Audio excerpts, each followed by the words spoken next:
नमस्ते दोस्तों, हमारे चैनल में आपका स्वागत है। इस एपिसोड में आज हम जानेंगे ब्रह्मा राक्षस कैसे बनते हैं और ये कितने शक्तिशाली होते हैं। तो चलिए आज के इस रहस्यमयी विषय को शुरू करते हैं। ब्रह्म राक्षस के पास बहुत सारी शक्तियां होती हैं। ये वो आत्मा होते हैं जो बहुत ही ज्ञानी होते हैं। इन आत्माओं के बारे में कहा जाता है कि ये जिन लोगों से प्रसन्न होते हैं उन्हें धन और समृद्धि से भर देते हैं, और जो लोग इन्हें नाराज करते हैं उनके लिए ये दुख और मृत्यु का कारण बन सकते हैं। आइए जानते हैं कौन होते हैं ये ब्रह्म राक्षस। ब्रह्मा शब्द का अर्थ ब्राह्मण से है और राक्षस शब्द का अर्थ दानव है, और ये दोनों शब्द मिलकर बनते हैं ब्रह्म राक्षस। यानी जो ब्राह्मण मृत्यु के बाद राक्षस बन जाते हैं वो ब्रह्म राक्षस का रूप धारण कर लेते हैं। इन्हें एक प्रकार का पिशाच माना जाता है। ब्रह्म राक्षस उन ब्राह्मणों का भूत होता है जिन्होंने अपने जीवन काल में बहुत ही बड़े पाप किए हो, जिन्होंने दूसरों का बुरा किया हो। मान्यताओं के अनुसार एक ब्रह्म राक्षस बहुत ही शक्तिशाली होते हैं। ये राक्षस वेद पुराण और मंत्रों के ज्ञान की वजह से एक आम प्रेत से कई ज्यादा शक्तिशाली होते हैं, और ब्रह्म राक्षस यदि किसी के पीछे पड़ जाए तो इससे छुटकारा पाना एक आम इंसान के लिए नामुमकिन के बराबर है। लेकिन वही अगर कोई ब्रह्म राक्षस किसी इंसान से प्रसन्न हो जाए तो वह उस इंसान के जीवन में धन की बौछार कर देते हैं और उन्हें एक देवता की तरह वरदान भी देते हैं। इसलिए कई सारी जगहों पर केवल ब्रह्म राक्षस के लिए मंदिर भी बनाए गए हैं, जहां उनकी मूर्तियां रखी गई है और लोग दूर दूर से आकर उनकी पूजा करते हैं और उन्हें प्रसन्न करने की कोशिश करते हैं, ताकि ब्रह्म राक्षस उनसे प्रसन्न होकर उनकी सारी इच्छाएं पूरी कर दे। हिंदू धर्म के अनुसार एक मनुष्य के मरने के बाद उसका विभाजन उसके कर्म के अनुसार होता है। वह भूत, प्रेत, पिशाच, ब्रह्म राक्षस, बेताल और क्षेत्रपाल इन सभी भागों में विभाजित होते हैं, और इन सभी के उपभाग भी होते हैं। अगर हम पुराणों की माने तो प्रेत 18 प्रकार के होते हैं। इसमें से भूत पहले क्रम में होते हैं, यानी जब किसी व्यक्ति की मृत्यु होती है तो सबसे पहले वह भूत बनता है। इसी क्रम में आगे बढ़ने पर ब्रह्म राक्षस बनते हैं। वे अपने पिछले जन्म की यादों के साथ साथ वेद और पुराणों का ज्ञान अपनी यादों में सहेज कर रखते हैं। अगर देखा जाए तो इनका आधा हिस्सा ब्रह्मा यानी देव होता है और आधा हिस्सा दैत्य यानी दानव का होता है। ब्रह्म राक्षस उन आत्माओं को कहा जाता है जो उच्च ब्राह्मण जाति में जन्म लेते हैं, वेद पुराण का ज्ञान प्राप्त करते हैं, पूजा पाठ करके सिद्धियां प्राप्त करते हैं, परंतु उसके बावजूद वह बुरे कर्म करते हैं, या फिर वह अपने जन्म से लेकर अपनी मृत्यु तक ऐसे घोर पाप करते हैं जो एक ब्राह्मण के लिए बिल्कुल उचित नहीं है, और न ही ऐसे काम को अच्छा कर्म माना जाता है। या फिर वे लोग जो अपनी ज्ञान और प्रतिभा का प्रयोग समाज कल्याण के बजाय अपनी निजी स्वार्थ या गलत कामों के लिए करते हैं। ऐसे लोग ही मरने के बाद अपने ज्ञान और प्रतिभा के कारण ब्रह्म राक्षस बनकर अपनी सजा भुगतते हैं। जिस प्रकार रावण को वेदों और वेदांग का ज्ञान होने के साथ साथ उसे कई विधाओं में सिद्धि प्राप्त थी, यहाँ तक कि उसने अपने तप से भगवान शिव के कैलाश पर्वत को हिला के रख दिया था और अपनी शक्तियों से बहुत बुरे कर्म किए थे।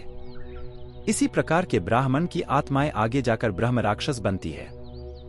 ब्रह्म राक्षस का उल्लेख भागवत गीता में भी दिया गया है। भगवत गीता के चैप्टर 6.182 में ब्रह्म राक्षसों का जिक्र है। गीता के लेखन के अनुसार कुशीवाला नाम का एक ब्राह्मण था जिसे वेदों और वेदांगों का संपूर्ण ज्ञान था। साथ ही वह ब्राह्मण सभी मंत्र अच्छे से जानता था और सभी पुराणों का ज्ञान रखता था। वह ब्राह्मण आचरण से अच्छा था, परंतु उसकी पत्नी का आचरण दुष्ट प्रवृत्ति का था, और वो ब्राह्मण अच्छा होने के बावजूद अपनी पत्नी की बातों को मानता था। उसकी पत्नी उसे जो कार्य करने बोले वो वही करता था।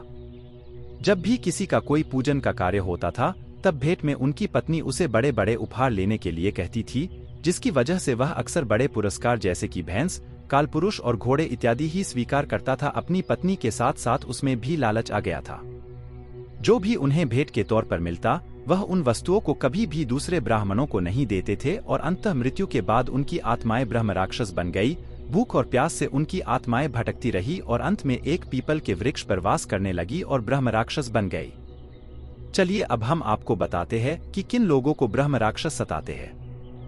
अगर कोई व्यक्ति पीपल के पेड़ को काट देता है तो उस व्यक्ति को ब्रह्म राक्षस सताना शुरू कर देते हैं, क्योंकि ऐसा माना जाता है कि ब्रह्म राक्षस अक्सर ज्यादातर पीपल के पेड़ों में ही निवास करते हैं।